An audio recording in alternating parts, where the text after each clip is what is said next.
Welcome back. ঘটনাস্থল YouTube চ্যানেলে আপনাদের স্বাগত জানাচ্ছি আমি শামীম। আপনারা শুনছেন ঘটনাস্থল ইউটিউব চ্যানেলের এক্সক্লুসিভ সত্যভৌতিক ঘটনা। আজকে অনেকদিন পরে আবারও 3টে সত্যভৌতিক ঘটনা নিয়ে আপনাদের সাথে হাজির হয়েছি। আজকের ঘটনাগুলো খুবই ছোট ছোট, কিন্তু ভয় লাগবে, ভালো লাগবে। তো আমি বেশি কথা বাড়াবো না, সরাসরি ঘটনার দিকে চলে যাব। তো শুরু হচ্ছে আজকে 3টে অন্ধকার রাতের গল্প। প্রথম ঘটনাটা পাঠিয়েছেন পুরনো ঢাকা থেকে একজন ভাই। তিনি তার পরিচয় গোপন রেখেছেন। তো আমি বেশি দেরি করবো না, ঘটনার দিকে চলে যাই। আমি জানি আপনারা অনেকে বিশ্বাস করবেন না, আমিও করতাম না, কিন্তু কিছু জিনিস আছে যেটা নিজে না দেখলে বোঝা যায় না। আজকে যেটা বলবো সেটা গত বছরের ঘটনা। আমি তখন পুরনো ঢাকায় মেস করতাম, লালবাগের ভিতরে একটা গলিতে। জায়গাটার নাম বলবো না, কারণ বাড়িওয়ালা এখনো আছেন। বাড়িটা পুরনো 3 তলা, ইট বের হয়ে আসছে দেয়াল থেকে, সিঁড়িতে কাঠের রেলিং ভাঙা। ভাড়া কম তাই নিয়েছিলাম। 3 তলায় মোট 4টি ঘর। আমার ঘর ছিল 312। পাশের ঘর 314তে কেউ থাকে না, মানে বাড়িওয়ালা বলেছিল ঘরটা বন্ধ আছে, ঠিক করা হচ্ছে এখন। প্রথম মাস একদম ঠিকঠাক ছিল। রাতে ঘুমাতাম, সকালে উঠতাম, অফিসে যেতাম। পুরনো ঢাকার রাতের একটা আলাদা শব্দ আছে। রিকশার ঘন্টি, দূরে কোথাও চিৎকার করছে কেউ, বিড়াল ডাকছে। এসব শুনতে শুনতে ঘুমিয়ে পড়তাম। সমস্যা শুরু হলো 2য় মাসে। এক রাতে ঘুম ভেঙে গেল। ঘড়িতে দেখি রাত 3টে বাজে। কারণ বুঝলাম না, হঠাৎ ঘুম ভেঙেছে কেন। তারপর শুনলাম পাশের ঘর থেকে, মানে 314 থেকে কি যেন হাঁটছে। কারুর পদধ্বনি আসছে ধীরে ধীরে। এক পা, তারপর থামছে, আর এক পা, তারপর আবার থামছে। মেঝেতে পুরনো কাঠের তক্তা আছে, পা পড়লে শব্দ হয়। আমি ভাবলাম হয়তো বাড়িওয়ালা কাজের লোক পাঠিয়েছে রাতে ঘর দেখতে। অদ্ভুত সময়, কিন্তু মানুষের অভ্যাস আলাদা হয়। কান পেতে শুনলাম, হাঁটার শব্দ বন্ধ হলো। তারপর একটা শব্দ শুনলাম, যেটা শুনে আমার পেটের ভেতরটা একেবারে ঠান্ডা হয়ে গেল। কেউ একজন দরজায় হাত রাখলো। 314-এর দরজায় না, আমার দরজায়, 312-র দরজায়। টোকা না, ঘুষি না, শুধু হাত রাখার একটা চাপ। দরজাটা পুরনো, তাই একটু নড়ে উঠল। আমি শ্বাস বন্ধ করে শুয়ে রইলাম। মোবাইলে হাত নিলাম, টর্চ অন করলাম, কিন্তু উঠতে পারছিলাম না। পা যেন আটকে গেছে। দরজার উপাস থেকে কোনো শব্দ নেই, একদম চুপ। মিনিট 10 পর উঠলাম, দরজা খুললাম, করিডর ফাঁকা। 314-এর দরজায় তালা ঝুলছে, যেমনটা সবসময় থাকে। পরদিন বাড়িওয়ালাকে বললাম, তিনি হাসলেন, বললেন পুরনো বাড়ির শব্দ হয়, মাথায় নিও না। আমিও ভুলে গেলাম। কিন্তু পরের সপ্তাহে আবার হলো। এবার রাত 3:30, আবার হাঁটার শব্দ, এবার আর একটু বেশি জোরে। তারপর দরজায় আবার সেই চাপ, কিন্তু এবার সাথে আর একটা জিনিস, কেউ একজন ফিস ফিস করছে। ভাষা বুঝতে পারছি না, শুধু একটা দীর্ঘ গভীর ফিসফিস। আমি সাহস করে উঠলাম, দরজা খুললাম। করিডরে কেউ নেই, কিন্তু 314-এর দরজার তালাটা মাটিতে পড়ে আছে। দরজাটা একটু ফাঁকা হয়ে আছে। ভিতরে ঢোকার সাহস হয়নি। পরদিন বাড়িওয়ালাকে বললাম। এবার তিনি একটু অন্যভাবে তাকালেন, বললেন ওই ঘরে যাবেন না, শুধু এটুকুই। কারণ জিজ্ঞেস করলাম, কোনো উত্তর করলেন না। পাড়ার মানুষের কাছ থেকে পরে জানলাম ওই ঘরে বছর তিনেক আগে একজন থাকতেন, মধ্যবয়সী মানুষ, একাই থাকতেন।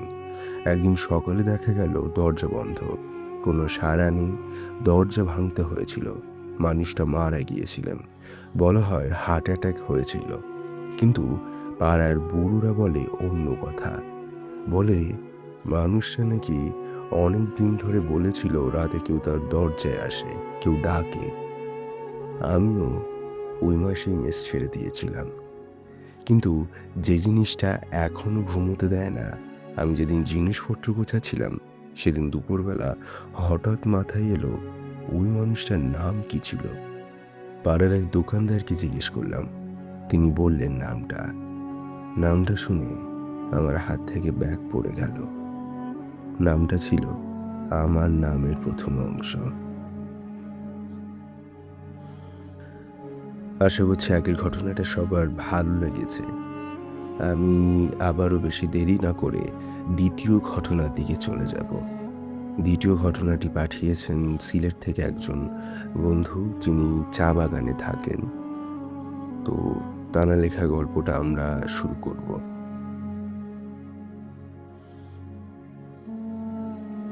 সিলেটে আমার মামার বাড়ি। প্রতি বছর ঈদে সেখানে যায়। সেবার গিয়েছিলাম বন্ধু রফিককে নিয়ে। ওরা কখনো চা বাগান দেখেনি, তাই বললাম চল আমার সাথে যাবি। মালনীছড়া চা বাগান, ওটা শহরেরই কাছে। মালনীছড়া চা বাগান, ওটা শহরের কাছেই, কিন্তু ভিতরে ঢুকলে মনে হয় অন্য একটা দুনিয়া।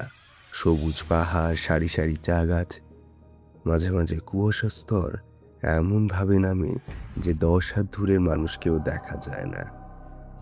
আমরা গিয়েছিলাম বিকেলে। রাফি ছবি তুলছিল, আমি এদিক ওদিক ঘুরছিলাম। একটু একটু করে সন্ধ্যা নামছিল। মামা আগেই বলেছিল যে সন্ধ্যা হওয়ার আগেই বের হয়ে আসিস। আমি ভেবেছিলাম সাপের ভয় বলেছে। রাফির ক্যামেরার ব্যাটারি শেষ হয়ে গেল। ফেরার পথে আমরা একটু ভুল দিকে গিয়ে পড়লাম। সূর্য তখন প্রায় নেই। চা গাছের সারির মাঝে অন্ধকার জমেছে। তখন শুনলাম একটা মেয়ের গলার আওয়াজ, ভাইয়া এইদিকে আসেন, এই দিক দিয়ে রাস্তা।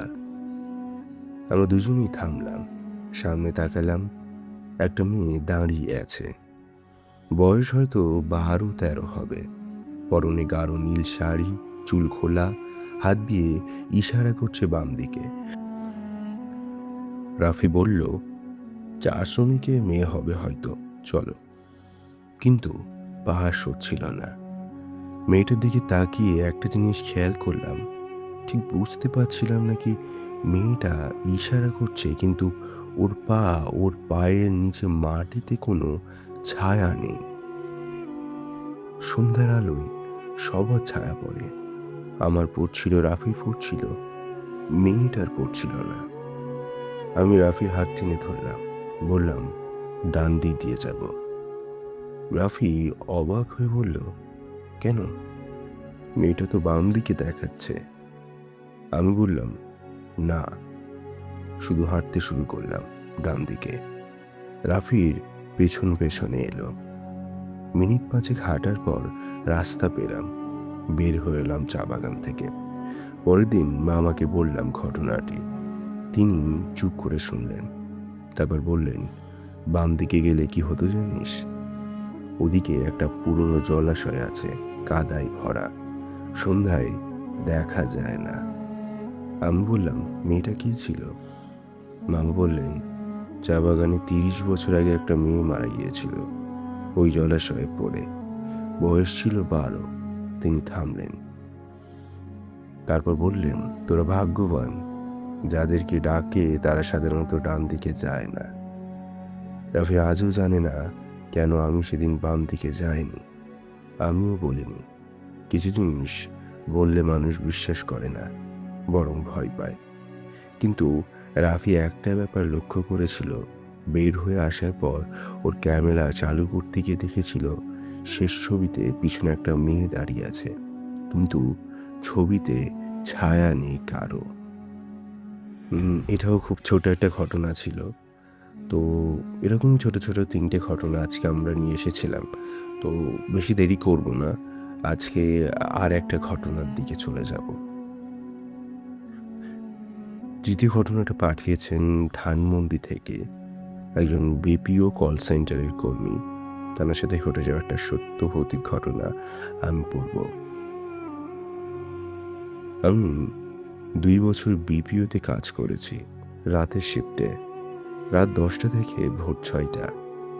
ধানমন্ডির একটা কমার্শিয়াল বিল্ডিংয়ে অফিস ছিল, 7 তলায়। রাতে পুরো ফ্লোরে আমরা 6-7 জন থাকতাম। বাইরে ধানমন্ডির রাস্তা, কিন্তু ভিতরে ঢুকলে সেসব শব্দ পৌঁছায় না, শুধু হেডফোনের ভিতরে কাস্টমারের গলা আর কিবোর্ডের শব্দ।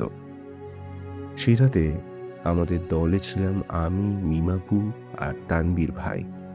বাকি 3 জন সেদিন অ্যাবসেন্ট। অফিসটা বড়, 3 জন মিলে ছোট্ট একটা দ্বীপের মতন বসেছিলাম। রাত 3টে বেজে গেছে। এই সময়টায় কল প্রায় থাকে না। আমি স্ক্রিনে কিছু একটা পড়ছিলাম। তানবীর ভাই ঘুমিয়ে পড়েছেন টেবিলে মাথা রেখে।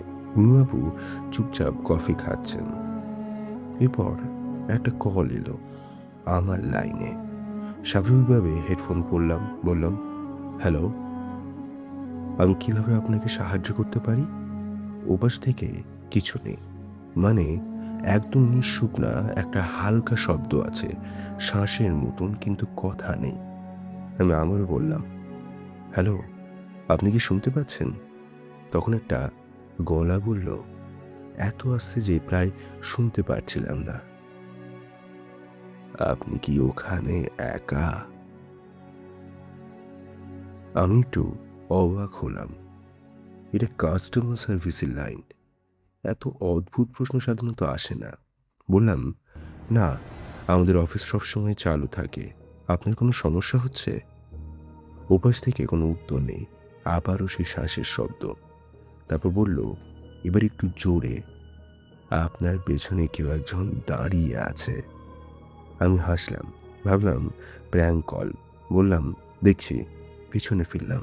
তানভীর ভাই ঘুমাচ্ছেন, মিমাফু কফি খাচ্ছেন, আর কেউ নেই। ফোনে বললাম, কেউ নেই ভাইয়া। ওপাশ থেকে বলল, আর একটু ভালো করে দেখুন, একদম স্থির হয়ে আছে আপনার পেছনে একটু দূরে। এবার আমার গলা শুকিয়ে গেল। আবার পিছনে তাকালাম। ফ্লোরের শেষ প্রান্তে আলো কম, যেখানে একটা অন্ধকার আছে, একটু মনোযোগ দিয়ে তাকালাম। কেউ একজন দাঁড়িয়ে আছে সেখানে, স্থির, নড়ছে না, শুধু দাঁড়িয়ে আছে। আমি লাফ দিয়ে উঠলাম। তানভীর ভাই জেগে গেলেন, মিমাপু দৌড়ে এলেন। 3 জন মিলে লাইট জ্বালালাম পুরো ফ্লোরে। কেউ নেই। পুরো ফ্লোরে আমরা 3 জন ছাড়া কেউ নেই। কিন্তু ফ্লোরের শেষ দিকে একটা ঘর আছে, সেটা স্টোর রুম, সাধারণত বন্ধ থাকে। সেই ঘরের দরজাটা তখন একটু ফাঁকা হয়ে আছে। তানভীর ভাই ভিতরে ঢুকে দেখলেন কেউ নেই। পরদিন আমি কল লগ চেক করলাম। রাত 3:22 যে কল এসেছিল সেই নম্বরটা ট্রেস করলাম। আইটি বিভাগ বলল, নাম্বারটা আমাদের নিজের অফিসের একটা ইন্টারনাল এক্সটেনশন। যে এক্সটেনশন থেকে কল এসেছে সেটা স্টোর রুমে আছে, আর যেই ঘরে কোনো ফোন সেট নেই, বছর 2 আগেই তুলে ফেলা হয়েছে। বড়ই অদ্ভুত। তো আশা করছি সবার ঘটনাগুলো ভালো লেগেছে। আজকে এই পর্যন্তই থাক। আমরা পরের দিন আরও কিছু সত্যভৌতিক ঘটনা নিয়ে আসব। তো আজ এই পর্যন্তই। দেখা হচ্ছে নতুন এপিসোডের সাথে।